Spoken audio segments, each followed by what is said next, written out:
पहले ही सुन लो भाई, ये टारगेट 95 नंबर का है। सब चैप्टर का ओनली इंपॉर्टेंट क्वेश्चन करा रहा हूँ जो 2, 3, 5 नंबर में आ सकता है। ठीक है, ये सवाल आपके 3 नंबर में पूछे जाते हैं। कितने नंबर में पूछे जाते हैं? 3 मार्क्स में पूछे जाते हैं, तो याद रखना। ठीक है, ये सवाल देखो कर दर्शाइए कि बिंदु ए इंटू ए प्लस बी सी है, बी इंटू सी प्लस ए है और ए बी है। मतलब इसमें निकालना है बिंदु। बिंदु का मतलब क्या होता है मेरे भाई, ध्यान से समझना है। जो चैप्टर है 4th का है, तो इसमें पूछ रहा है कि शीर्ष बिंदु ज्ञात करना होता है त्रिभुज के क्षेत्रफल का।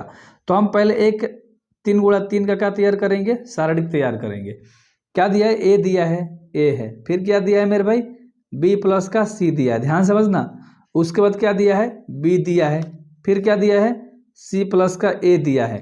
और फिर क्या दिया है? सी दिया है। फिर ए प्लस का बी दिया है। इस तरह के कोई भी क्वेश्चन पूछेगा ना, त्रिभुज के क्षेत्रफल का शीर्ष बिंदु याद रख लेना। बस टॉपिक फोड़ दोगे। एक ही तरह होता है, 1/2 से गुणा करना होता है। ये 3 गुणा 3 का नहीं हुआ, 1 हुआ या 2 हुआ, तो 1 1 1 आप लगा के 3 गुणा 3 का बना सकते हो। इतना कोई दिक्कत नहीं है। अब इसको सारणिक निकाल दो, सिंपल। बाकी सब तो आपको आता ही है। ए ले लोगे, ए लोगे मेरे भाई, तो ए के आमने सामने टोटल खत्म। तो सी प्लस ए बचा, ए प्लस बी, ए बचा, 1 1 बचा। तीछा तीछी गुणा करके घटाते हैं, तो सी प्लस ए में 1 ले गुणा करेंगे तो तुम्हारा क्या हो जाएगा? हमारे सी प्लस ए ही रहेगा। उसको ए प्लस सी लिखो, ऐसे लिखोगे तो कोई दिक्कत नहीं। अब इसको इससे गुणा करके घटाओगे तो ए प्लस का बी ए रहेगा, कोई दिक्कत नहीं। इतना आई होप कि समझ में आ गया होगा। ठीक है, अब माइनस का चिन्ह डालो, ध्यान से समझो। अब हम लोग किसको निकालेंगे? बी वाला पार्टी को निकालेंगे। समझ रहे हो क्या? अब इसको लेंगे, बी प्लस सी लेके बनाएंगे, बी प्लस का सी लेकर बनाएंगे। तो इसके आमने सामने टोटल खत्म। तो बी में 1 से गुणा करोगे तो बी, और सी में 1 से गुणा करोगे तो सी, यानी कि बी माइनस के क्या हो गया? सी हो गया। बहुत आसान सा सवाल था। देखो ध्यान से, प्लस में अब क्या बचा? हमारा 1 बचा, क्योंकि हम लोग R1 से प्रसार कर रहे हैं, ठीक ना, R1 वाला से। तो 1 ले लिया, ठीक है।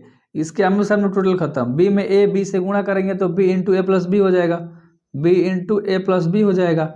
अब ध्यान से देखो, ये पूरा खत्म हो गया, पूरा खत्म। बी में इसे करो, अब सी में इसे करोगे, सी इंटू ए प्लस सी हो जाएगा। समझ रहे हो ना? घटा होगा चिन्ह देख के। तो ए प्लस का क्या हो जाएगा तुम्हारा? सी। बहुत बढ़िया, इतना आपको समझ में अच्छे से आ गया होगा। कोई दिक्कत वाली बात ही नहीं थी ये सवाल में। ठीक है, तो इतना आपका आ गया।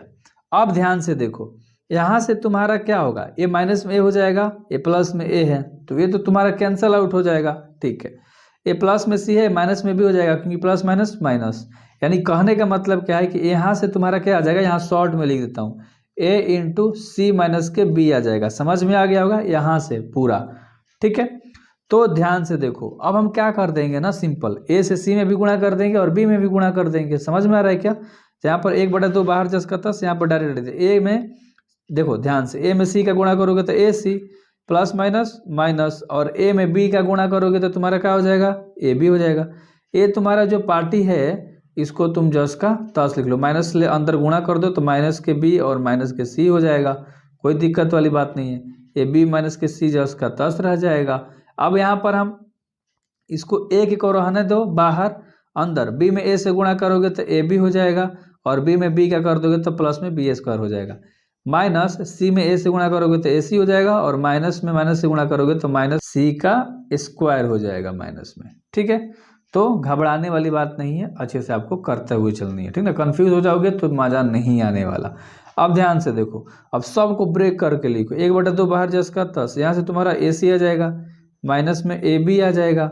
ठीक है, अब यहाँ से बी में बी का कर दोगे तो माइनस का क्या हो जाएगा तुम्हारा? बी स्क्वायर प्लस का बी सी आ जाएगा, माइनस का फिर क्या आ जाएगा? B C. बाकी सब तो आपको तोड़ने आता ही है, मैं अच्छे तरीके से इसको तोड़ देता हूँ। ठीक है, माइनस का सी है। अब इसमें जो भी कट रहा है तुम्हारा कटा दो। नहीं समझ में आया क्या? यहाँ से पूरा यार इसको लिख दिया पूरा गुणा करके, फिर इसमें दोनों में गुणा हो गया तो यहाँ आ गया। ठीक है, तो इस तरह से करा। अब ध्यान से समझो, ए सी प्लस में है और ए सी माइनस में है, तो पूरा खत्म हो गया। माइनस में ए बी प्लस में ए बी, तो खत्म हो गया। माइनस में बी स्क्वायर प्लस में बी स्क्वायर, खत्म हो गया। ठीक है, और कुछ खत्म हो रहा है क्या? ध्यान से देखो, माइनस में बी सी प्लस में बी सी, खत्म हो गया। ठीक है, और एक सी स्क्वायर प्लस में एक माइनस में सी स्क्वायर, ये भी क्या हो गया? खत्म हो गया। तो तुम्हारे पास अंदर केवल क्या बचा? 0 बचा। तो गुणा होगा तो आंसर तुम्हारा 0 आ जाएगा।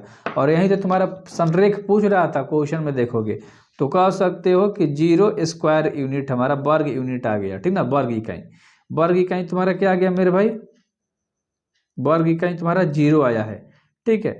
तो यह संरेख है, तो यह संरेख है, बस बन गया।